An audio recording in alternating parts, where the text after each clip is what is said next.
칠흑 같은 어둠이 도시를 삼킬 밤 장대비가 아스팔트 위에서 분주히 춤을 추고 있었다. 세상의 모든 소음은 거대한 빗소리에 묻혔고 오직 JM 코퍼레이션의 강민준 회장이 앉아있는 마이바그의 실내만이 고요한 섬처럼 떠있었다. 최고급 가죽 시트는 그의 몸을 편안히 감쌌지만 그의 마음은 차가운 강철처럼 단단하게 굳어 있었다.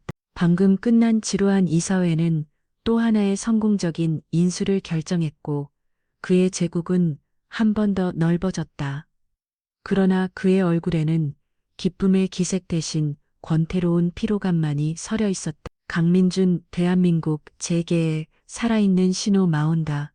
서세 나의 그는 이미 돈으로 살 수 있는 모든 것을 가졌다. 서울의 심장부에 솟아있는 JM타워 전세계에 뻗어있는 사업체들. 그리고 그의 옆자리를 지키는 아름다운 아내까지. 그의 삶은 한치의 오차도 없이 완벽하게 설계된 건축물과 같았다. 감정이라는 불필요한 요소는 철저히 배제된 채 오직 이성과 효율 그리고 끝없는 성공에 대한 갈망만이 그를 움직이는 동력이었다. 김 기사가 운전하는 차는 한강의 야경을 가로지르는 다리를 부드럽게 미끄러져 나갔다. 창밖으로 번지는 도시의 불빛들은 마치 그가 이룩한 부와 권력을 상징하는 보석들처럼 아득하게 빛나고 있었다. 그는 무감한 눈으로 그 풍경을 응시했다. 저 수많은 불빛 아래 수천만의 사람들이 각자의 희로애락을 겪으며 살아가고 있겠지만 그에게 그것은 그저 재무제표 위의 숫자들보다도 의미 없는 풍경 일뿐이었다. 그때 부드러운 진동과 함께 휴대폰 화면이 밝아졌다. 아내 박서연이었다. 오늘 저녁 VVIP 갤러리 오프닝 잊지 않으셨죠? 당신이 꼭 와야 한다고 관장이 신신당부했어요. 늦지 마세요. 짧은 메시지에는 어떤 따스함도 담겨 있지 않았다. 그것은 사랑하는 남편에게 보내는 안부 인사가 아니라 사업 파트너에게 보내는 일정 확인 통보에 가까웠다. 박사연 국내 굴지의 미술관 관장이자 정계 실력자의 달 그녀와의 결혼은 사랑이 아닌 전략적 제휴였다. 그는 강민준에게 사격의 확고한 지위와 예술이라는 고상한 이미지, 그는 그녀에게 JM 코퍼레이션 안주인이라는 막강한 권력과 부를 주었다. 그들의 관계는 서로의 필요가 완벽하게 맞물려 돌아가는 차가운 톱니바퀴와 같았다. 민주는 짧게 알았어. 라고 답장을 보내고는 휴대폰을 옆자리에 던져두었다. 그는 갤러리의 시끄러운 음악과 의미 없는 대화, 그리고 거짓된 미소들을 떠올렸다. 그 모든 것이 그의 완벽한 삶을 구성하는 필수적인 부품들이었지만 오늘은 유독 견디기 힘들 만큼 공허하게 느껴졌다. 회장님 전방에 추돌 사고가 있어서 도로가 통제되고 있습니다. 조금 돌아가야 할 것 같습니다. 백미러를 통해 김 기사의 조심스러운 목소리가 들려왔다. 상관없어. 가장 빠른 길로가. 민주는 무심하게 대답하며 넥타이를 조금 느슨하게 풀었다. 피로가 묵직하게 어깨를 짓눌렸다. 10분 일찍 도착하든 10분 늦게 도착하든 그의 세상은 아무것도 달라지지 않을 터였다. 김 기사는 익숙하게 핸들을 돌려 번화가를 벗어나 낡고 비좁은 골목길로 접어들었다. 차창 밖 풍경이 급격하게 변했다. 화려한 내용사인과 높다란 빌딩들은 사라지고 금방이라도 무너져 내릴 듯한 낡은 다세대 주택들과 희미한 가로등이 그 자리를 대신했다. 빗줄기는 좁은 골목을 더욱 음산하게 만들었고 바퀴가 운동이를 지날 때마다 흙탕물이 사방으로 튀었다. 차의 속도가 현저히 줄어들었다. 민주는 미간을 찌푸렸다. 이런 누추한 곳은 그의 인생에서 지워진 지 오래된 풍경이었다. 성공을 위해 달려오면서 그는 이런 어둡고 가난한 이면을 엿서 외면해왔다. 그것은 그가 벗어나고 싶었 과거의 잔재였고 돌아보고 싶지 않은 불편한 진실이었다. 차가 잠시 멈춰서 좁은 사거리에서 낡은 트럭 한 대가 힘겹게 짐을 내리고 있었기 때문이었다. 민주는 짜증스럽게 혀를 차며 창밖으로 시선을 돌렸다. 그리고 그의 시선이 멈춘 곳 길모퉁이에 액 편의점 그 처맘이 튀었다. 처음에는 그저 비를 피하는 평범한 사람들의 모습이라고 생각했다. 한 여자와 두 아이. 여자는 아이들을 품에 꼭 끌어안고 있었고 아이들은 흠뻑 젖은 채 추위에 떨고 있었다. 세상 어디에나 있을 법한 가난하고 불행한 풍경 그의 동정심을 자극하기에는 너무나 진부한 모습이었다. 하지만 바로 그 순간 번개가 하늘을 갈랐다. 섬광처럼 터진 빛이 세상을 잠시 대낮처럼 밝혔고 그 찰나의 순간에 여자의 얼굴이 민준의 눈에 똑똑히 밝혔다. 숨이 멎었다. 심장이 바닥으로 곤두박질 치는 듯한 충기. 그의 완벽하게 통제되던 세상에 거대한 균열이 생기는 소리가 들렸다. 그는 자신의 눈을 의심했다. 잘못 본 것이라고 있을 수 없는 일이라고 스스로에게 되뇌었다. 그러나 그의 기억은 그 얼굴을 단 한순간도 잊은 적이 없었다. 이수진 그의 전 부인이었다. 10년 전 그가 성공을 위해 가차없이 버렸던 여자. 그의 첫사랑이었고 그의 아이들을 낳아준 여자. 민주는 유리창에 거의 얼굴을 박을 듯이 그녀를 쳐다보았다. 수진의 얼굴에는 세월의 고단함이 그대로 새겨져 있었다. 한때 햇살처럼 밝게 빛났던 눈은 깊은 그늘을 잠겨 있었고 생긴 엄치던 뼈는 수척하게 말라 있었다. 값싼 티셔츠와 낡은 청바지는 비에 젖어 몸에 축축하게 달라붙어 있었고 그 여의 곁에는 두 아이가 있었다.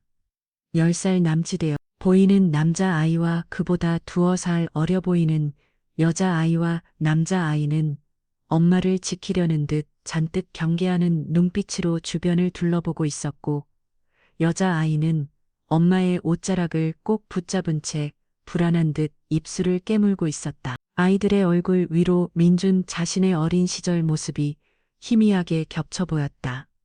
그리고 부정할 수 없는 진실이 그의 심장을 찔렀다.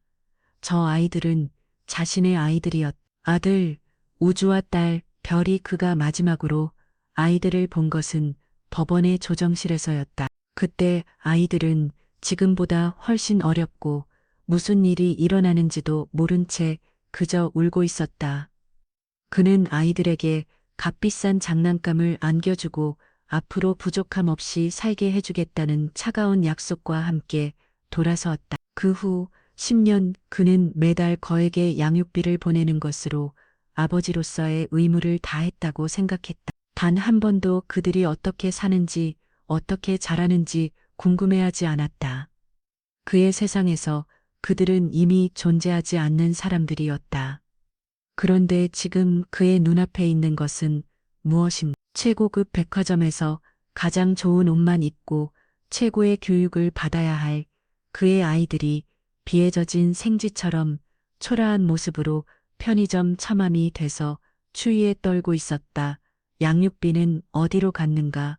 무엇이 잘못된 것인가? 수많은 질문이 그의 머릿속을 헤집었지만 그보다 더 큰 충격이 그의 온몸을 마비시켰다. 트럭이 짐을 다 내리고 길을 비켜주었다. 김기선은 다시 부드럽게 차를 출발시켰다. 마이바오는 소리 없이 미끄러져 그들 곁을 지나쳤다. 차창을 사이에 두고 두 개의 세상이 스쳐 지나갔다. 한쪽은 완벽한 부와 성공의 세상, 다른 한쪽은 처절한 가난과 고통의 세상. 그 두 세상을 가르는 경계선 위에 강민준이 있었다. 그는 소리치고 싶었다. 멈추라고 김 기사에게 당장 차를 세우라고 외치고 싶었다. 차에서 내려 그들에게 달려가고 싶었다. 왜 이런 모습으로 있냐고 도대체 무슨 일이 있었냐고 묻고 싶었다. 하지만 그의 인물은 떨어지지 않았다. 그의 몸은 시트에 뿌리 박힌 듯 움직이지 않았다. 그는 그저 100m를 통해 점점 작아지는 그들의 모습을 필사적으로 쫓을 뿐이었다. 수진이 추위에 떠는 딸의 어깨를 감싸 안았다. 아들은 주먹을 꽉 쥔 채 허공을 노려보고 있었다. 그들의 모습이 빗속으로 아득히 사라질 때까지 민주는 눈을 떼 수없었다. 얼마나 지났을까? 차는 어느새 강남의 호화로운 저택가 패 멈췄었다. 자동으로 열리는 육중한 철문 잘 같고 진정원 그리고 성처럼 솟아있는 집, 그가 이룩한 성공의 상징들이었다. 그러나 지금 그의 눈에는 그 모든 것이 낯설고 공허하게 보였다. 회장님 도착했습니다. 김 기사의 목소리에 그는 겨우 정정을 차렸다. 그는 아무 말 없이 차에 서내렸다. 비는 여전히 세차게 쏟아지고 있었다. 하인이 우산을 받쳐들고 달려왔지만 그는 아랑곳하지 않고 비를 맞으며 현관으로 걸어갔다. 어무종이 왜 이렇게 늦었어요? 비 다 맞았잖아요. 현관 문이 열리자 완벽하게 차려입은 박서연이 그를 맞았다. 최고급 실크 드레스를 입고 값비싼 보석으로 치장한 그녀는 한 폭의 그림처럼 아름다웠다. 그녀의 목소리는 언제나처럼 계산된 상냥함을 담고 있었다. 하지만 민주는 그녀의 말을 듣지 못했다. 그의 귀가에는 세찬 빗소리와 함께 편의점 처마 밑에서 떨고 있던 아이들의 모습이, 그리고 모든 것을 체념한 듯한 수진의 텅 빈 눈빛이 끊임없이 맴돌았다. 그는 서연을 스쳐 지나갔다. 그의 얼굴은 돌처럼 굳어 있었지만 그 안에서는 거대한 폭풍이 휘몰아치고 있었다. 그는 곧장 2층에 있는 자신의 서재로 향했다. 육중한 문을 닫고 잠그자 세상과 완벽하게 차단된 그마나 공간이 나타났다. 통유리창 밖으로 비에 젖은 도시가 한눈에 들어왔다. 그가 지배하는 도시. 그러나 오늘 밤 그는 그 도시의 왕이 아니라 모든 것을 잃어버린 패배자처럼 느껴졌다. 민주는 창가에 서서 멍하니 밖을 내다보았다. 그의 완벽했던 제국, 그 견고했던 성벽에 오늘 밤 작은 균열이 생겼다. 그리고 그 균열은 걷잡을 수 없이 그의 모든 것을 무너뜨릴 기세로 서서히, 그리고 분명하게 벌어지고 있었다. 다음 날 아침 제임 코퍼레이션의 심장 보인 펜트하우스 집무실은 여느 때와 다름없이 고요했다. 그러나 그 공간을 채우는 공기는 미세하게 달랐다. 평소라면 서류를 넘기는 소리와 키보드 소리만이 규칙적으로 울려 퍼졌겠지만 오늘 강민준 회장은 창가의 선체에 미동도 하지 않았다. 그의 등은 거대한 도시를 향해 있었지만 그의 시선은 창밖의 풍경이 아닌 지난 밤의 기억 속에 고정되어 있었다. 밤새 한숨도 자지 못했다. 눈을 감으면 비에 젖어떨고 있던 세 사람의 모습이 망량처럼 떠올랐다. 수척해진 수진의 얼굴, 경계심 가득했던 아들 우주의 눈빛법에 질려있던 딸 별의 작은 손. 그 장면들은 날카로운 파편이 되어 그의 가슴을 해지웠다. 수십 먹짜리 침대와 최고급 실크 잠옷, 또 그의 몸에 스며든 한기를 쫓아내지 못했다. 회장님, 노크 소리와 함께 최진우 이사가 안으로 들어왔다. 최 이사는 JM 코퍼레이션의 창립 초기부터 강민준의 곁을 지켜온 신복 중에 신복이었다. 그는 강민준의 그림자처럼 움직이며 그의 가장 더럽고 은밀한 일들을 처리해왔다. 결제 서류입니다. 최 이사는 평소처럼 서류 뭉치를 책상 위에 올려놓았다. 그러나 그는 곧장 물러나지 않고 잠시 주인의 얼굴을 살펴다. 강민준의 얼굴은 평소보다 더 창백했고 눈 밑에는 짙은 근을 잊어 있었다. 그의 날카로운 직감은 무언가 심상치 않은 일이 일어났음을 경고하고 있었다. 민주는 천천히 몸을 돌렸다. 그의 눈은 핏발이 서 있었다. 그는 책상으로 걸어가 의자에 앉는 대신 그 앞에 버티고 썼다. 최 이사, 예 회장님. 민주는 잠시 망설였다. 자신의 가장 깊은 칩을 10년 동안 했어. 외면해 온 과거를 다른 사람에게 드러내는 것은 그에게 익숙하지 않은 일이었다. 그는 언제나 완벽한 통제자여야 했다. 그러나 어젯밤의 충격은 그의 단단한 껍질을 붓고 그의 나약함을 끄집어냈다. 사람을 좀 찾아줘. 그의 목소리는 평소보다 조금 낮고 거칠었다. 누구 말씀이십니까? 이수진. 그리고 내 아이들. 마치 금기어처럼 입에 닿는 것조차 어색한 이름이었다. 최 이사의 표정이 순간 미세하게 굳어졌다. 그는 이수진이라는 이름이 강민준 회장에게 어떤 의미인지 알고 있는 몇 안 되는 사람이었다. 하지만 그는 어떤 질문도 하지 않고 조용히 다음 명령을 기다렸다. 지난 10년 동안 어떻게 살아왔는지, 지금 어디서 뭘 하고 있는지 아주 사소한 것 하나까지 전부 알아. 누구의 눈에도 띄지 않게 최대한 조용하고 신속하게, 특히 집사람은 절대 알아선 안 돼. 마지막 문장을 말할 때 민준의 목소리에 날카로운 경계심이 스쳤다. 최 이사는 그 의미를 즉시 알아차렸다. 이것은 단순한 뒤 조사가 아니었다. 알겠습니다. 회장님. 최 이사는 짧게 대답하고는 고개를 숙여 예를 표한 뒤 조용히 집무실을 나갔다. 문이 닫히자 다시 혼자 남은 민주는 무겁게 의자에 몸을 기댔다. 그는 손으로 마른 세수를 했다. 고사가 시작되었다.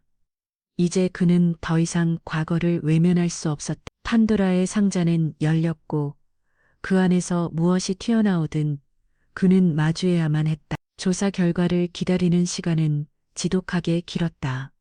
산더미처럼 쌓인 서류에도 쉴 새 없이 울리는 전화에도 집중할 수 없었다. 그의 의식은 자꾸만 과거로, 그가 성공과 맞바꾼 시간 속으로 흘러 들어갔다. 25의 강민준. 그는 가진 것 하나 없는 흙수저였다. 낡은 옥탑방의 곰팡내와 라면 국물 냄새가 그의 청춘을 지배했다. 하지만 그는 불행하지 않았다. 그의 곁에는 이수진이 있었기 때문이다. 같은 대학 후 배웠던 그녀는 언제나 햇살처럼 웃으며 그의 곁을 지켰다. 민준 씨, 이것 좀 먹고 해. 밤새 코딩에 몰두하고 있는 그의 등 뒤로 따뜻한 목소리와 함께 구수한 된장찌개 냄새가 다가왔다. 작은 밥상 위에는 갓 지은 밥과 소박한 반찬 몇 가지가 전부였지만 그에게는 세상 그 어떤 진수성찬보다 따뜻한 식사였다. 미안해 수진아, 나 때문에 너까지 고생이고 그런 말 하지 마. 나는 민준 씨 꿈을 믿어. 당신은 언젠가 아주 큰 사람이 될 거야. 내가 알아. 수진은 그의 등을 토닥이며 환하게 웃었다. 그녀의 미소는 그의 유일한 안식처이자 그를 달리게 하는 연료였다. 그는 그녀의 믿음을 배신하지 않기 위해, 그녀에게 세상 모든 것을 가져다 주기 위해 필사적으로 일했다. 그 시절의 가난은 불편했지만 그들의 사랑은 그 무엇보다 뜨겁고 진실했다. 회장님, 최 이사의 목소리가 그를 과거의 환상에서 거칠게 끌어냈다. 어느새 2시간이 흘러 있었다. 최 이사의 손에는 얇은 보고서 파일이 들려 있었다. 벌써 기초적인 정보만 우선 정리했어. 민주는 마른 침을 삼키고 파일을 받아들었다. 차가운 종이에 감촉이 그의 손끝을 통해 심장까지 파고구는 듯했다. 그는 천천히 첫 장을 넘겼다. 보고서의 내용은 간결하고 건조했다. 하지만 그 안에 담긴 사실들은 비수처럼 날카로웠다. 첫째, 양육비. 그는 이혼 합의에 따라 매달 1,000만 원의 양육비를 지정된 계좌로 보내왔다. 그의 의무는 거기까지였다. 그러나 보고서에 따르면 그 돈은 5년 전부터 이수진의 통장으로 들어가지 않았다. 누군가에 의해 중간에서 다른 계좌로 빼돌려졌고 그 돈의 최종 행방은 묘연했다. 5년, 무려 5년 동안 그의 아이들은 단 한 분의 양육비도 받지 못하고 있었던 것이다. 둘째, 이수진의 생활. 이혼 후 그녀는 위자료로 받은 돈을 탈탈 털어 작은 온라인 아동복 쇼핑몰을 시작했다. 그녀의 감각과 성실함 덕분에 사업은 제법 자리를 잡아가고 있었다. 그녀는 혼자 힘으로 아이들을 키우며 꽃부하게 살아가고 있었다. 셋째, 몰라.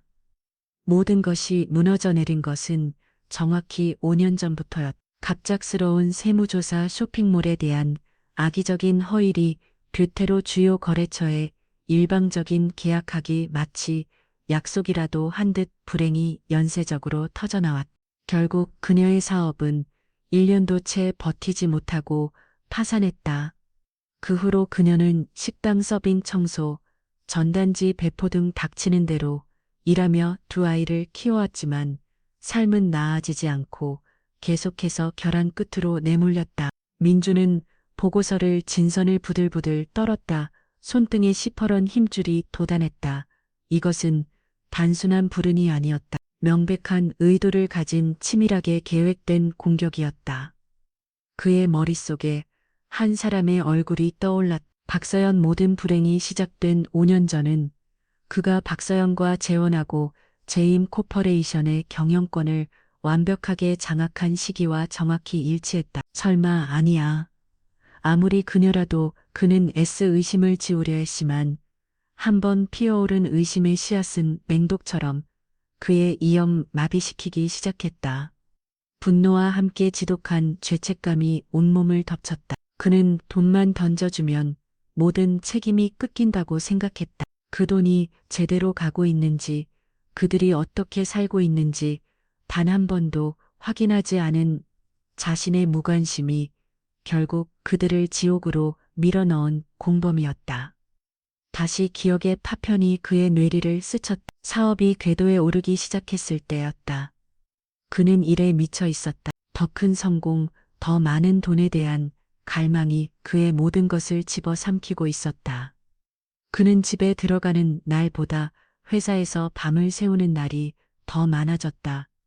당신 요즘 변했어. 어느 날 밤 수진이 지친 얼굴로 그에게 말했다. 뭐가 얼굴 보기가 힘든 건 괜찮아, 바쁜 거 아니까. 하지만 당신 눈에는 이제 나랑 아이들이 없는 것 같아. 당신 머릿속엔 온통 회사 사업 돈 얘기뿐이야. 이러다 당신 자신을 잃어버릴까봐 무서워. 그녀는 돈을 원한 게 아니었다. 그저 예전처럼 자신을 따뜻하게 바라봐주는 남편을, 아이들과 함께 웃어주는 아빠를 원했을 뿐이었다. 하지만 당신의 그에게는 그녀의 말이 철없는 투정으로 밖에 들리지 않았다. 바로 그 무렵 박서연이 그의 인생에 본격적으로 등장하기 시작했다. 사교 모임에서 우연히 알게 된 그녀는 교묘하게 그의 야망을 파고들었다. 강 대표님 같은 분이 그런 평범한 여자에게 발목 잡혀 있는 건 시간 낭비예요. 더 큰 세상으로 나가려면 그에 걸맞은 파트너가 필요한 법이죠. 그녀의 속삭임은 달콤한 독처럼 그의 영혼에 스며들었다. 결국 그는 성공을 위해 기거의 악마에게 영혼을 팔았고 그 재물은 이수진과 아이들이었다. 최이사. 민준이 얼음장처럼 차가운 목소리로 말했다. 예, 회장님. 파더 깊이 5년 전 이수진의 쇼핑몰에 달린 악성 리뷰 IP 세무조사를 넣은 놈, 거래처의 허송문을 퍼뜨린, 그리고 양육비를 빼돌린 계좌의 주인이 누군지 관련된 모든 놈들의 이름, 관계, 돈의 흐름까지 사사치 다 파했죠. 먼지 한 톨까지. 전부. 그의 눈빛은 더 이상 과거에 잠겨 있지 않았다. 상처 입은 짐승의 눈빛, 복수를 결심한 포식자의 눈빛으로 변해 있었다. 그는 더 이상 후회하고만 있지 않을 것이다. 자신의 과거를 망가뜨리고 자신의 아이들을 고통 속에 몰아넣은 배우를 반드시 찾아내 가을기 갈기 찢어버릴 것이다. 최 이사는 말없이 고개를 숙였다. 그는 이제 곧 거대한 피바람이 불어닥칠 것을 예감했다. 그날 밤 강민주는 다시 집무실에 홀로 남았다. 창밖으로 펼쳐진 도시의 야경은 여전히 화려했지만 이제 그의 눈에는 아무것도 들어오지 않았다. 책상 위에는 낡은 서랍 깊숙한 곳에 숨겨두었던 작은 사진 액자가 놓여 있었다. 사진 속에는 환하게 웃고 있는 젊은 시절의 수진과 그녀의 양팔에 매달려 장난치고 있는 어린 우주와 별이가 있었다. 그가 스스로 내다버린 행복의 증거였다. 그의 완벽한 인생은 거짓 위에 세워진 모래성이었다. 자신의 잔인한 야망과 누군가의 추악한 연력, 그리고 그의 지독한 무관심이 뒤섞여 만들어낸 허상. 이제 그가 묻어버리려 했던 과거가 포효하며 부활하고 있었다. 그리고 그 과거는 그에게 혹독한 대가를 요구하기 시작했다. 며칠의 시간이 흘렀다. 강민주 내 세상은 두 개로 완벽하게 분리되었다. 낮에 그는 여전히 J.M. 코퍼레이션의 냉철한 군주였다. 수조원이 오가는 계약서에 선명하고 임원들을 상대로 얼음장 같은 지시를 내렸다. 밤에 그는 박서연의 우아한 남편으로서 사격의 화려한 조명 아래 섰다. 그러나 그의 가면 뒤에서는 오직 단 하나의 목적을 위해 불타오르는 복수의 화신이 숨쉬고 있었다. 그날 저녁도 그랬다. 국내 유수의 기업 총수들이 모두 모인 한자선 갈라에서 그는 박서연의 옆자리를 지키고 있었다. 아내 박서연은 뭘 만난 고기처럼 빛나고 있었다. 최고급 디자이너의 드레스는 그녀의 몸매를 완벽하게 드러냈고 그녀의 입가에 걸린 미소는 계산된 우아함의 극치였다. 그녀는 사람들을 매료시키는 법을 알았다. 부드러운 목소리, 적절한 칭찬, 그리고 교묘하게 상대방의 환심을 사는 기술까지. 민주는 샴페인 잔을 등 놓채 조금 떨어진 곳에서 사람들과 대화를 나누는 그녀를 지켜보았다. 예전 같았으면 그는 그녀의 이런 모습을 보며 자신의 완벽한 아내라고 자신의 성공에 걸맞은 트로피라고 생각했을 것이다. 그러나 지금 그의 눈에는 다른 것이 보였다. 아름다운 미소 뒤에 숨겨진 포식자의 날카로운 이빨, 창량한 눈빛, 깊숙한 곳에서 번뜩이는 차가운 탐욕이 그가 지금까지 한 번도 보지 못했던 혹은 애써 외면했던 그녀의 본 모습이었다. 강 회장님, 오늘 표정이 어두우십니다. 무슨 안 좋은 일이라도 있으신지요? 한 그룹의 회장이 다가와 말을 걸었다. 아닙니다. 그저 요즘 세상이 꽤나 흉흉하다는 생각이 들어서 말입니다. 민주는 의미심장한 미소를 지으며 대답했다. 그의 주변을 둘러싼 위선적인 웃음소리와 공허한 대화들이 지독한 소음처럼 그의 귓가를 파고들었다. 이 거대한 가식의 무대 위에서 저 여자 박서연은 가장 완벽한 배우였다. 다음 날 오후 최진우 이사가 다시 그의 집무실을 찾았다. 그의 손에는 이전보다 훨씬 두꺼운 보고서가 들려 있었다. 그것은 지난 며칠간 그와 그의 팀이 밤샘 작업을 통해 엮어낸 추악한 진실의 기록이었다. 민주는 말없이 보고서를 받아들었다. 보고서는 거미줄처럼 복잡하게 얽힌 음모의 전말을 드러내고 있었다. 유령 회사 대포폰, 그리고 돈으로 고용된 하수인들의 네트워크. 그 중심에는 하나의 이름이 있었다. 첫째, 온라인 쇼핑몰 공개. 수진의 쇼핑몰을 파산으로 몰고 간 수백 개의 악성 리뷰. 그 IP를 추적한 결과 배후에는 크리에이티 보원이라는 소규모 마케팅 대행사가 있었다. 이 회사는 설립된 지 얼마 안 된 유령 회사에 가까웠지만 단 하나의 VIP 고객으로부터 막대한 자금을 지원받고 있었다. 그리고 그 VIP 고객의 자금은 여러 단계를 거쳐 위장되었지만 최종 출처는 박서연이 관장으로 있는 SY 갤러리의 비자금 계좌였다. 둘째, 세무조사. 소상공인이었던 수진에게 사형 선고나 다른 없었던 고강도 세무조사를 지시했던 국세청 팀장. 그는 세무조사가 끝난 지구 이례적으로 고속 승진을 했다. 그리고 그의 처남은 박서연의 아버지 박 의원이 대주주로 있는 로펌의 핵심 변호사였다. 직접적인 연결고리는 없었지만 의심스러운 정황은 명백했다. 셋째, 거래처의 배신. 수진에게 마지막 일격을 가했던 주조거래처 사장은 계약을 파기한 지구한 저축은행으로부터 거액의 무이자 대출을 받았. 그리고 그 저축은행은 JM 코퍼레이션의 3차 계열사 중 하나였고 그 계열사를 총괄하는 인물은 박서연의 대학 동창이자 최측근으로 알려진 자였다. 민주는 페이지를 넘길수록 숨이 가빠지는 것을 느꼈다. 우연이라고 보기에는 모든 조각들이 너무나 정교하게 하나의 그림을 완성하고 있었다. 그리고 마지막 페이지는 그의 남은 이성마저 파괴버렸다. 가장 결정적인 증거, 양육비 횡령. 10년 동안 그가 보낸 양육비를 중간에서 가로채운 계좌의 주인은 윤기철이라는 전직 흥신소 직원이야. 그는 불법적인 뒷조사와 해결사 노릇으로 여러 차례 처벌받은 전과가 있는 인물이었다. 최 이사의 팀은 그를 찾아내 설득하는데 성공했다. 윤기철의 자백은 충격적이었다. 그는 5년 전 한 사람에게서 의뢰를 받았다고 했다. 이수진이라는 여자의 인생을 완벽하게 파괴해 달라는 의뢰, 사업을 망하게 하고 돈줄을 끊고 사회적으로 매장시켜 다시는 재기할 수 없도록 만들라는 구체적인 지시까지 있었다. 그리고 그 의뢰인은 바로 박서연의 개인 비서였다. 물론 비서는 모든 것이 박서연의 지시라고 분명히 밝혔다. 다시다는 강민준 회장님 앞에 나타나 성가시게 하는 일이 없도록 아예 존재 자체를 지워버리라고 했습니다. 보고서에 적힌 윤기철의 마지막 진술이 민준의 눈에 밝혔다. 콩 심장이 바닥으로 떨어지는 소리가 들렸다. 온몸의 피가 차갑게 식어버리는 느낌. 분노를 넘어선 지독한 허탈감과 배신감이 그의 영혼을 잠식혔다.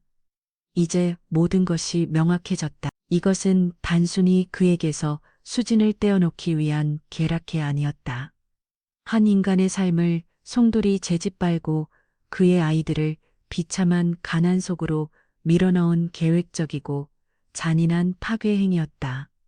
그는 지난 5년을 떠올렸다. 이 여자와 한 침대에서 잠을 자고 한 식탁에서 밥을 먹었다. 그녀의 우아한 미소와 상냥한 목소리에 속아왔다.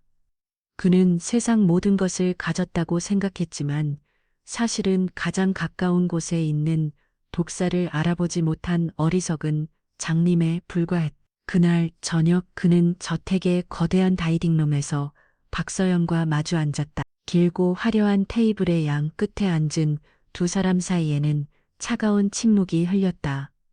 기묘한 심묵이 흘렸다. 민주는 와인잔을 기울이며 아무렇지 않은 척 입을 열었다.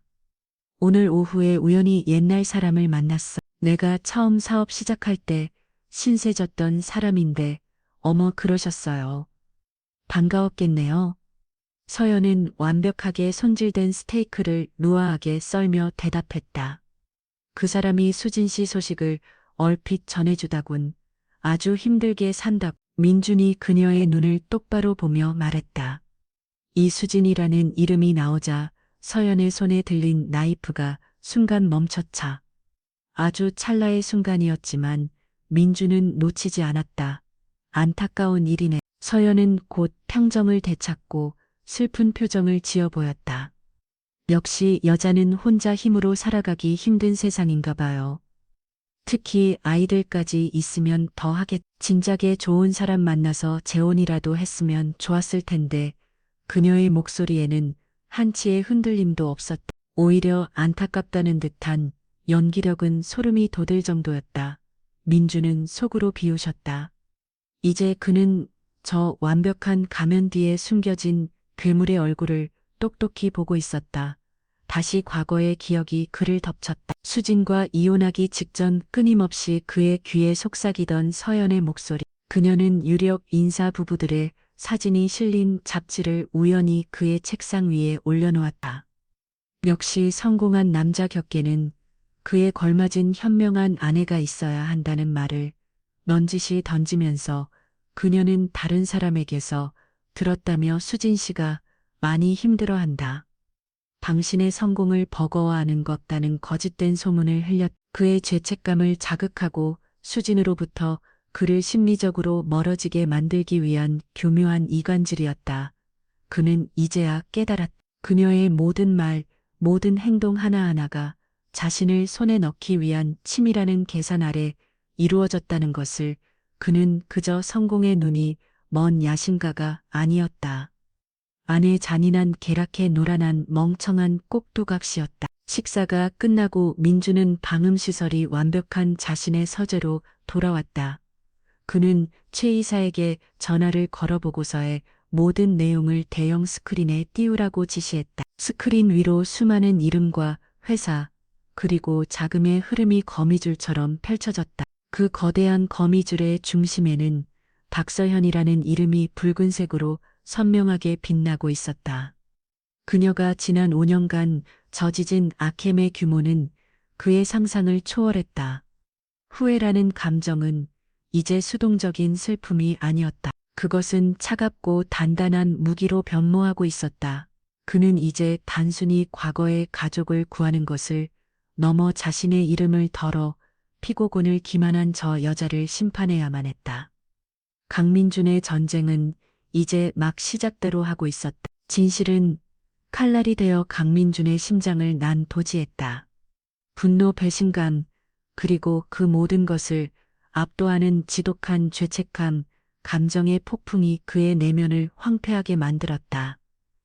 그는 며칠 동안 잠을 이루지 못했다. 눈을 감으면 박서연의 위선적인 미소가, 눈을 뜨면 빗속에서 떨고 있던 이수진과 아이들의 모습이 그를 번갈아 고문했다. 그날 밤 그는 운전 계사도 없이 홀로 차를 몰았다. 발길이 따온 곳은 수진과 아이들이 살고 있는 낡고 허름한 서민 아파트 앞이었다. 그는 길 건너편 어둠 속에 차를 세우고 엔진을 걷다. 5층 희미한 불빛이 새어나오는 작은 창문, 저곳이 그들의 보금자리였다. 그는 얼마나 오랫동안 그 창문을 바라보았는지 모른다. 저 작은 공간 안에서 벌어지고 있을 삶을 상상했다. 비좁고 추운 방, 변변찮은 저녁 식사, 그리고 끊임없는 생활고에 지쳐 있을 수진의 모습.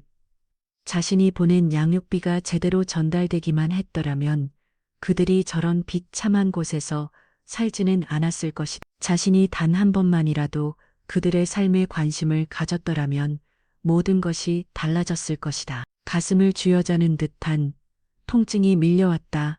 그는 차에서 내릴 수 없었다. 그들에게 다가갈 자격이 없었다. 지금의 그는 그들의 삶을 망가뜨린 원흉일 뿐, 아버지도 남편도 아니었다. 그는 과거의 유령처럼 그저 멀리서 그들의 그림자를 지켜볼 수밖에 없었다. 민주는 거친 숨을 몰아쉬며 핸들을 힘껏 옮겨쥐었다. 분노의 화살은 이제 박서연뿐만 아니라 자기 자신에게로 향하고 있었다. 그는 박서연에게 속은 피해자가 아니었다. 그는 기꺼이 그녀의 손을 잡은 공범자였다.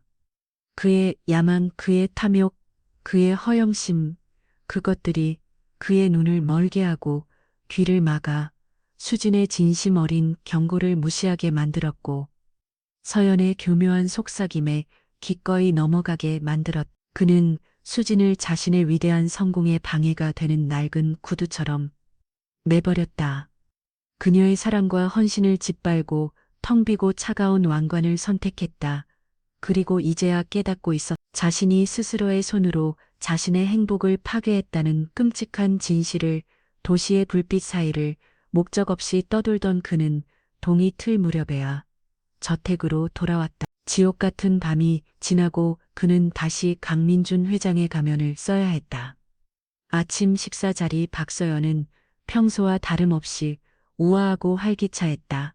자기 SY 갤러리 신간증축권 말인데요.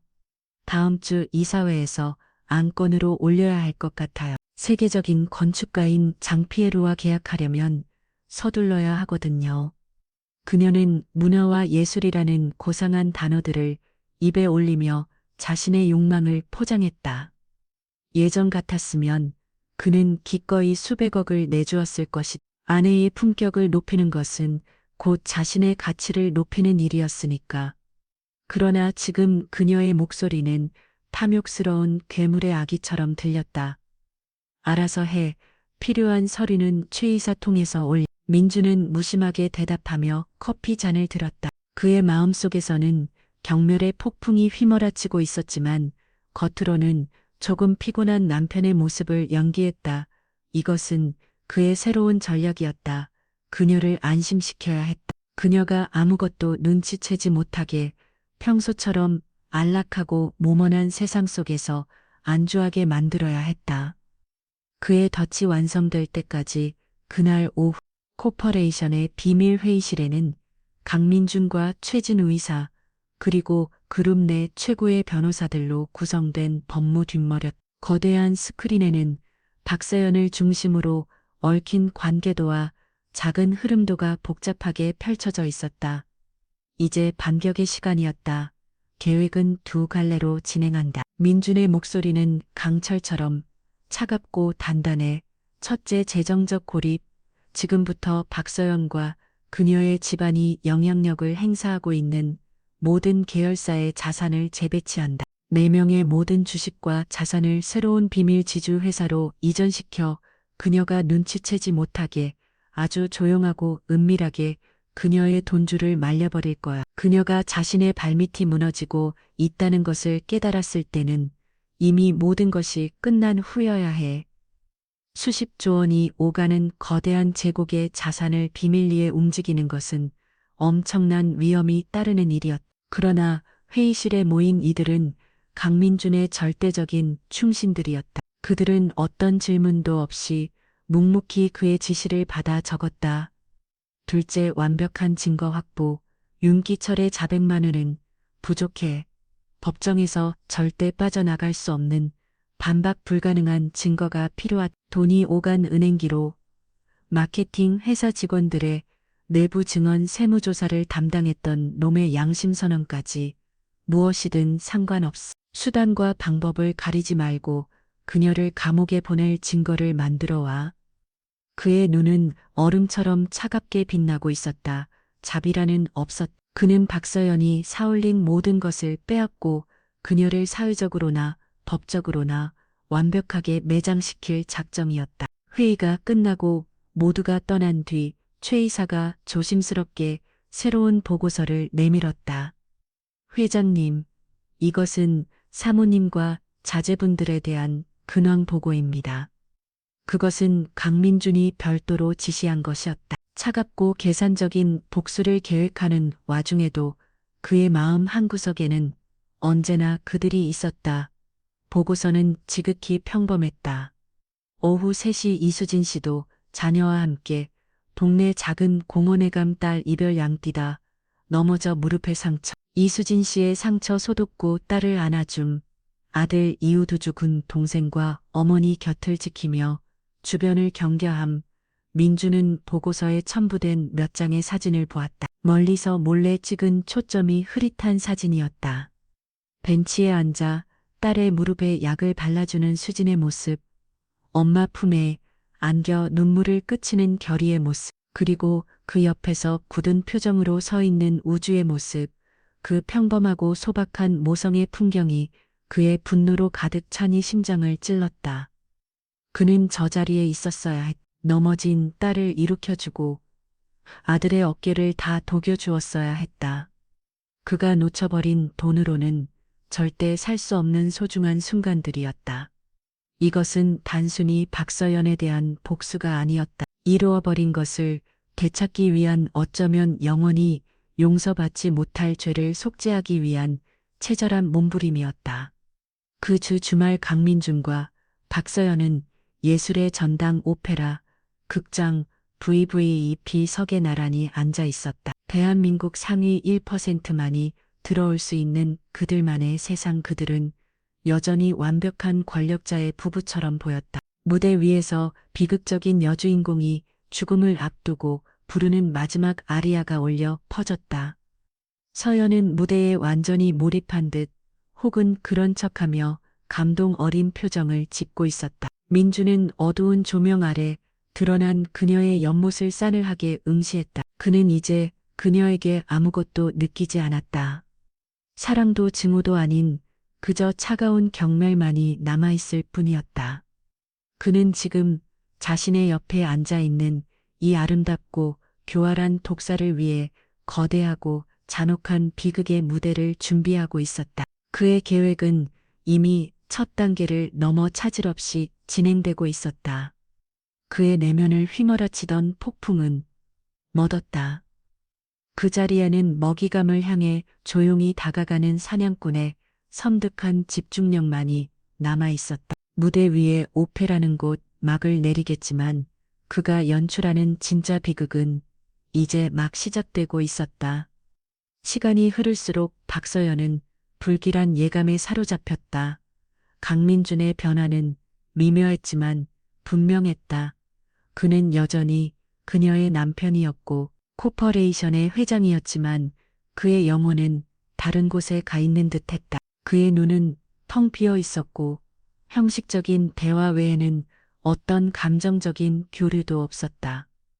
회사 일 때문이라는 그의 변명은 더 이상 설득력이 없었다.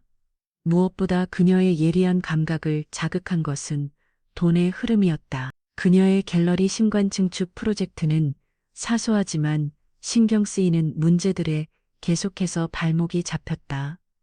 작은 집행이 미묘하게 지연되거나 예상치 못한 행정적 절차들이 끼어들었다. 강민준의 제국에서 그의 허락 없이는 나무십 하나도 흔들릴 수 없다는 것을 아는 그녀였기에 이 모든 것이 단순한 후연이 아니면을 직감했다. 그녀는 불안의 근원을 찾기 시작했다.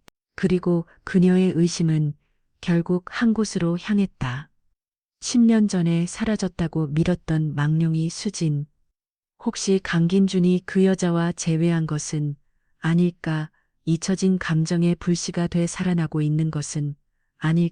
박서연에게 그것은 자신의 왕국을 위협하는 가장 큰 균열이었다.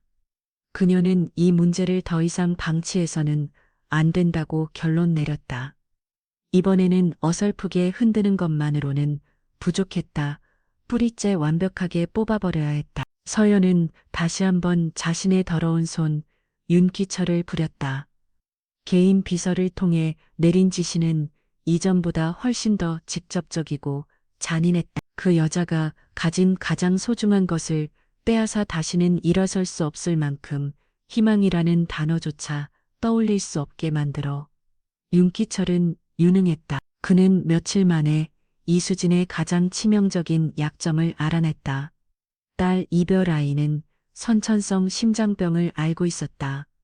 정기적으로 특정 희귀약품을 투여받지 않으면 생명이 위험해지는 병이었다. 그것은 구하기 힘든 약이었고 수지는 매달 약을 구하기 위해 온갖 애를 쓰고 있었다.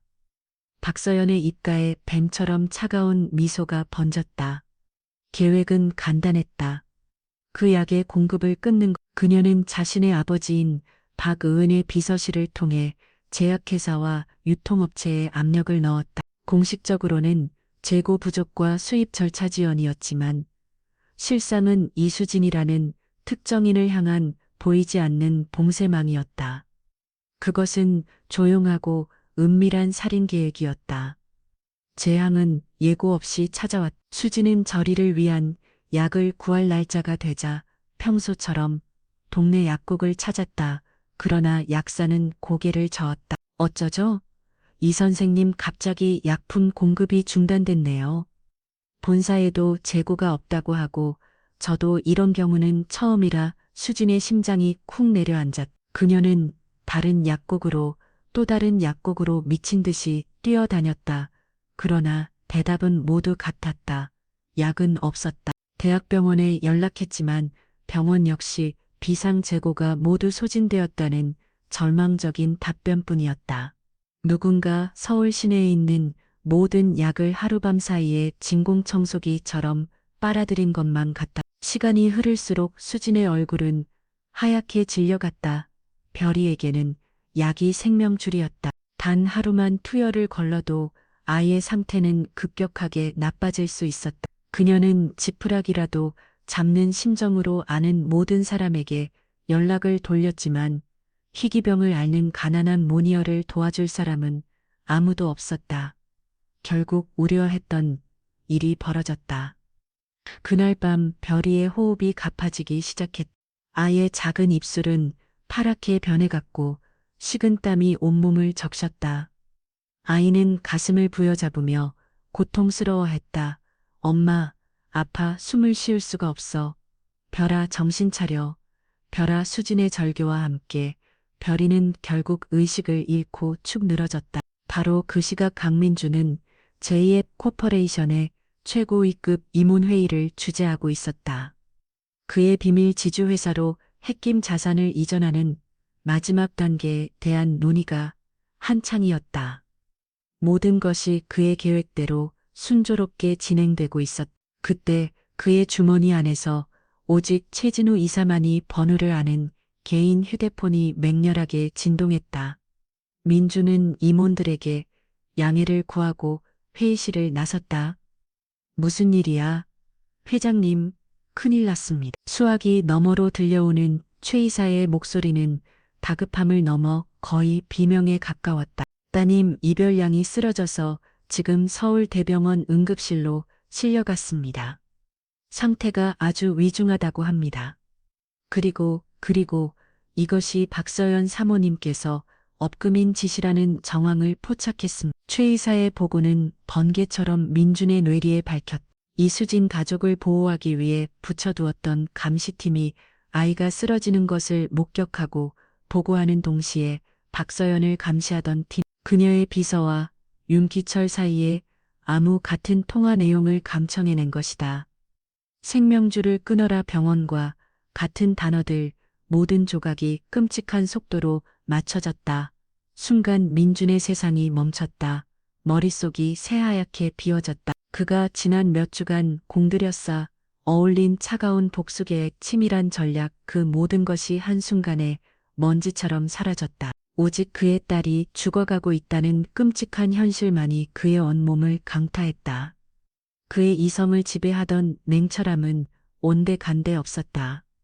그 자리에는 내장이 뒤틀리는 듯한 공포와 모든 것을 불태워버릴 듯한 백열의 분노가 들어차다. 자신이 완벽한 복수를 계획하며 시간을 끄는 동안 적은 그의 심장을 향해 비수를 꽂아버린 것이었다.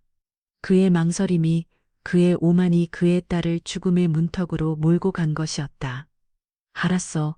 민주는 짧게 대답하고 전화를 끊었다. 그는 회의실 문을 거칠게 열고 들어갔다. 그의 살기등등한 모습에 모든 임원들이 숨을 죽였다. 회의는 여기서 중단한다. 그는 그 말만 남기고 회의실을 뛰쳐나왔다. 복도를 질주하며 그는 다시 최 이사에게 전화를 걸었다. 그의 목소리는 더 이상 인간의 목소리가 아니었다. 상처 입은 짐승의 포효였다. 지금 당장 대한민국에 있는 심장병 전문의는 전부 서울대병원으로 집합시켜 내 헬기를 띄워 누가 쓰고 있던 상관없어. 그리고 최 이사 윤기철, 그 새끼 찾아내 산채로 내 앞에 데려와. 내 손으로 끝장내기 전에 그놈 입으로 직접 모든 걸 들어야겠다. 그는 지하주차장으로 향하는 엘리베이터 버튼을 부서져란 눌렀다. 코퍼레이션 본사로 미의 직원들은 공포에 질린 눈으로 자신들의 회장이 마침 미친 사람처럼 뛰쳐나가는 모습을 바라보았다. 자신의 차에 올랐다는 그는 시동을 걸자마자 가속 페달을 끝까지 밟았다. 타이어가 찢어지는 듯한 그 행운과 함께 차는 총알처럼 주차장을 빠져나갔다. 전략의 시간은 끝났다. 이제는 심판의 시간이었다. 별아버터 아빠가 갈게. 그의 입술에서 터져나온 것은 기도이자 피눈물 어린 맹세였다. 서울대병원 응급의료센터의 복도는 절망과 희망이 뒤섞인 특유의 소독향 냄새로 가득했다. 강민주는 그곳에 어울리지 않는 이방인이었다. 수천만 원짜리 명품 수트는 구겨져 있었고 완벽하게 정돈되었던 머리카락은 땀에 젖어 헝클어져 있었다. 그는 모든 규정과 절차를 자신의 권력으로 짓밟으며 중환자실 앞으로 달려왔다. 그리고 그곳에서 10년 만에 처음으로 이수진과 얼굴을 마주했다. 그녀는 복도 벽에 유령처럼 기대어 있었다. 피깃 하나 없는 얼굴은 하얀 벽지보다 더 창백했고 텅 빈 눈은 초점을 잃은 채 허공을 헤매고 있었다. 민준이 다가오는 것을 보았지만 그녀의 표정에는 어떤 변화도 없었다. 놀라움도 원망도 반가움도 아니었다. 그녀의 세상은 이미 딸의 생사가 오가는 현실 앞에서 모든 감정이 마비된 듯 했다. 수진 씨. 민주는 힘겹게 입을 열었다. 10년 만에 불러보는 이름이었다. 그러나 그는 차마 그녀의 눈을 마주볼 수 없었. 하늘을 찌르듯한 주의책감이 그의 목을 졸랐다. 이 모든 비극은 바로 자신 때문에 시작되었다. 수지는 대답하지 않았다. 그녀는 그저 중환자실에 굳게 닫힌 문만 바라볼 뿐이었다. 그들 사이에는 어색하고 고통스러운 침묵이 흘렸다. 그 침묵 속에는 지난 10년의 세월과 차마 입에 다무를 수 없는 수많은 말들이 응축되어 있었다. 그때 중환자실 문이 열리고 의사가 지친 얼굴로 걸어놨다. 보호자분 접니다. 아이 아빠입니다. 민준이 반사적으로 나서며 말했다. 의사는 그의 모습을 위아래로 훑어본 뒤 무겁게 입을 열었다. 상태가 매우 좋지 않습니다. 약물 투여가 중단되면서 심장에 극심한 무리가 왔습니다. 현재 가능한 모든 조치를 취하고 있지만 마음의 준비를 하셔야 할지도 모르겠습니다. 의사의 마지막 말은 사형 선고처럼 민준의 귀에 밝혔다. 세상이 무너져 내리는 듯한 충격. 그가 가진 돈, 그가 가진 권력, 그 모든 것이 지금 이 순간 딸의 꺼져가는 생명 앞에서는 아무런 소용이 없었다. 그는 복도 한쪽 구석에 서 있는 아들 우주를 보았다. 아이는 그를 향해 불타는 듯한 증오와 불신이 가득한 눈빛을 보내고 있었다. 그 눈빛은 당신이 여긴 왜 왔어? 라고 당신 때문에 동생이 죽어가고 있잖아. 라고 소리치고 있었다. 민준의 가슴은 갈기갈기 찢어졌다. 바로 그 순간 기적이 일어났다. 민준의 명령을 받은 헬기가 병원 옥상에 도착하며 전국에서 수소문한 심장병 치료제와 함께 국내 최고의 소아심장의 과권위자가 실려온 것이었다. 병원 전체가 강민준이라는 이름 하나에 일사불란하게 움직이기 시작했다. 최고의 의료진이 투입되고 최첨단 장비가 동원되었다. 피가 마르는 듯한 몇 시간이 흘렀다. 민준과 수지는 중환자실 앞을 떠나지 못했다. 그러다 마침내 수술복을 입은 의사가 밝은 표정으로 걸어놨다. 기적입니다. 아이가 고비를 넘겼습니다. 상태가 안정되었습니다. 그 말에 굳어있던 수진의 몸이 주르륵 무너져 내렸다. 그녀는 바닥에 주저앉아 소리 없이 눈물을 터뜨렸다. 민준을 짓눌던 거대한 바위가 사라지는 듯한 안도. 그러나 그 안도감은 손실간의 차갑고 단단한 결심으로 바뀌었다. 이제 그가 해야 할 일이 무엇인지 명확해졌다. 그가 병원에서 딸의 격을 지키는 동안 최진우 이사의 팀은 어두운 지하 창고에서 윤기철을 기다리고 있었다. 민주는 잠시 병원을 빠져나와 그곳으로 향했다. 묶인 채 바닥에 무릎 꿇려 있던 윤기철은 민준의 모습을 보자 사색이 되어 벌벌 떨어졌다. 민준은 어떤 폭력도 쓰지 않았다. 그는 그저 윤기철의 눈을 지그시 내려다 볼 뿐이었다. 그의 눈빛은 모든 것을 얼려버릴 듯한 극저온의 분노를 담고 있었다. 말의 그 한마디에 윤기철의 모든 저항이 무너졌다. 그는 박서연의 비서에게서 받은 모든 지시를 마치 죄를 고해 성사하는 신자처럼 덜덜 떨며 털어놓았다. 이수진의 사업을 망가뜨린 방법, 양육비를 빼돌린 과정, 그리고 아이의 약을 끊으라는 마지막 지시까지. 그의 모든 자백은 고성능 녹음기에 고스란히 담기고 있었다. 민주는 다시 저택으로 돌아왔다.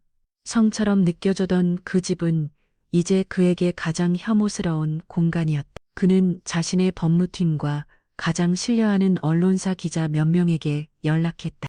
그리고 마지막으로 장인인 박을원에게 전화를 걸었다. 아주 중요한 가족 문제이니 지금 당장 저택으로 오시지요. 그는 박서연의 몰락을 위한 무대를 완벽하게 준비하고 있었다. 그 누구도 빠져나갈 수 없는 심판의 무대를. 박서연은 거실 소파에 앉아 짜증스러운 표정으로 그를 기다리고 있었다. 변호사들과 자신의 아버지가 예고 없이 닥치자 그녀는 불안한 기색을 감추지 못했다. 마침내 강민준이 얼음 가면 같은 얼굴로 거실에 들어섰다. 왔어. 당신 오늘 도대체 왜 이래? 서연이 날카롭게 쏘아붙었다. 민주는 대답 대신 손에 든 리모컨을 눌렀다. 거실의 대형 스크린이 켜지며 어두운 창고 안에서 모든 것을 자백하는 윤기철의 영상이 재생되기 시작했다. 박서연의 얼굴이 하얗게 질렸다. 그녀는 비명을 지르며 영상을 끄려 했지만 민준이 그녀의 팔을 거칠게 붙잡았다. 어디에 당신의 걸작을 감상해야지. 영상에 이어 스크린에는 그녀의 범죄 증거들이 차례대로 그녀의 비서와 윤기철 사이에 오간 돈의 흐름, 그녀의 지시로 움직였던 사람들의 관계도, 그리고 마지막으로 중환자실 침대에 산소 마스크를 쓴 채 누워있는 별의 모습이 화면을 가득 채웠다. 네가 무슨 짓을 했는지 이제 알겠어. 민준의 목소리는 처음에는 차가운 속삭임 같았지만 점점 분노로 가득 찬 천둥 소리처럼 변해갔다. 네가 한 여자의 인생을 어떻게 망가뜨렸는지, 내 아이를, 내 딸을 어떻게 죽이려 했는지 말해봐. 이 악마 같은 여자야. 아니야, 난 몰라. 저건 다 거짓말이야. 서연은 발악하듯 소리치며 아버지에게 매달렸다. 아빠, 저 사람이 미쳤나 봐요. 그러나 박 의원은 싸늘한 눈으로 딸을 내려다 볼 뿐이었다. 그는 노련한 정치인이었다. 스크린에 펼쳐진 증거들이 무엇을 의미하는지, 자신의 정치 인생이 이 괴물 같은 딸 때문에 어떻게 끝장날 것인지 즉시 꿰달았다. 그는 격렬과 공포가 뒤섞인 표정으로 딸의 손을 뿌리쳤다. 모든 것이 끝났음을 직감한 순간 박서연의 우아한 가면이 산산조각 났다. 그녀는 바닥에 주저앉아 히스테릭하게 울부짖고 저주를 펴붓고 발버둥 쳤다. 그러나 그 모습은 그저 추하고 가련할 뿐이었다. 민주는 한때 자신의 아내였던 여자의 비참한 몰골을 벌레 보듯 내려다보았다. 그는 변호사들을 향해 돌아서서 그녀와 그녀의 아버지가 모두 듣도록 명령했다. 이혼 소송을 진행하시오. 그리고 살인미소 행정교사 적용할 수 있는 모든 제목을 걸어서 형사고발해 다시는 세상에 나와 다른 사람을 해치지 못하도록 저 여자가 남은 인생을 감옥에서 섞게 만들어. 그는 더 이상 뒤돌아보지 않았다. 울부짖는 서연을 등지고 자신의 인생을 폐허로 만든 그 저택을 걸어놨다. 전쟁은 끝났다. 그러나 그의 영령을 구원하기 위한 진짜 싸움은 이제부터 시작이었다. 그의 목적지는 병원이었다. 강민준이 연출한 심판의 무대는 세상을 뒤흔들었다. 다음 날 대한민국의 모든 언론은 코퍼레이션의 충격적인 스캔들로 도배되었다. 제2M그룹 강민준 회장 아내 박서연 전격 이혼 및 고소 충격. 사격의 여왕 박서연 자녀 살인미소 혐의로 긴급 체포. 박 의원 딸의 범죄 스캔들 연루 의혹. 전격 정계 은퇴 선언. 박서연이 쌓아올린 화려한 제국은 하루밤 사이에 먼지처럼 무너져 내렸다. 그녀의 모든 자산은 동교되었고 SY 갤러리는 압수수색을 당했으며 그녀를 따르던 수많은 사람들은 설물처럼 빠져나가. 얼마 전까지 최고급 드레스를 입고 샴페인 잔을 부딪히지 던 그녀는 이제 차가운 구지 소환에서 죄수복을 입은 초라한 범죄자로 전락했다. 강민주는 이승리의 어떤 희열도 느끼지 않았다. 그전 늦어버린 의무를 지독하게 고통스러운 방식으로 완수했을 뿐이었다. 그 후 몇 주 동안 세상의 소음과 달리 병원은 고요했다. 강민준의 세계는 이제 오직 병실을 중심으로 돌아갔다. 그는 제국의 경영을 최진호 이사에게 맡기고 모든 일정을 취소한 채 병원에서 살다시피 했다. 딸 베리는 기적처럼 회복하고 있었다. 아직 몸은 약했지만 아이는 하루가 다르게 생기를 되찾아갔다. 민주는 딸의 격을 지켰다. 아이가 잠들어 있을 때는, 복도에서 깨어 있을 때는 병실 한쪽 구석에서 조용히 그 모습을 지켜보았다. 그는 세상에서 가장 좋은 장난감과 가장 맛있는 음식들을 병실로 실현해 놨지만 정작 아이에게 어떻게 다가가야 할지 몰랐어. 그는 아버지가 되는 법을 잊어버린 사람이었다. 그의 모든 행동은 어색하고 서툴렸다. 그러던 어느 날 오후 그림책을 보던 별이가 작은 목소리로 그를 불렀다. 아저씨, 아저씨라는 단어가 비수처럼 그의 심장을 찔렀다. 그러나 아이는 맑은 눈으로 그를 올려다보며 말을 이었다. 저 살려주셔서 고맙습니다. 아이의 순수한 감사 인사가 10년 넘게 얼어붙어 있던 그의 심장에 처음으로 와닿는 온기였다. 그는 차마 고개를 들지 못하고 그저 아이의 작은 손을 내려다보며 눈시울을 붉힐 뿐이었다. 그 모습을 복도에서 지켜보고 있던 우주가 조용히 그에게 다가왔다. 아이의 눈에 가득했던 증오는 이제 혼란스러움으로 바뀌어 있었다. 왜 이제 와서 이러시는 거예요? 날카로운 질문이었지만 그 안에는 원망보다 순수한 궁금증이 담겨 있었다. 민주는 변명할 말을 찾을 수 없었다. 그는 아들의 눈을 똑바로 바라보며 갈라지는 목소리로 대답했다. 아빠가 어리석었어. 미안하다. 아들아, 그것은 모든 것을 되돌리기엔 너무나 부족한 말이었다. 하지만 길고 험난한 속죄의 여정에서 내디딘 진심 어린 첫 걸음이었다.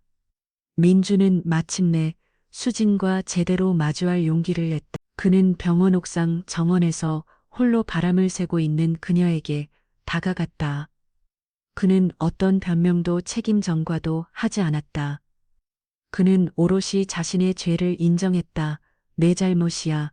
그의 목소리는 심하게 떨리고 있었다. 나의 야망, 나의 탐욕이 당신과 아이들을 버렸어. 그 괴물을 내 삶에 끌어들인 것도 나야.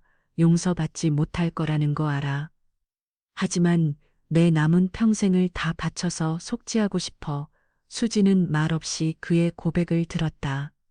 그녀의 눈에는 더 이상 분노가 없었다. 그 자리에는 아주 깊고 근원적인 슬픔만이 자리하고 있었다. 그녀는 복수를 원하는 패배자가 아니었다. 모든 풍파를 이겨낸 생존자였고 오직 아이들만을 생각하는 어머니였다. 이제 내 인생에 당신은 없어. 민준 씨. 그녀는 담담하게 말했다. 내 인생은 이제 저 아이들이 전부야. 정말 속죄하고 싶다면 나를 위해선가 아니라 아이들을 위해서네.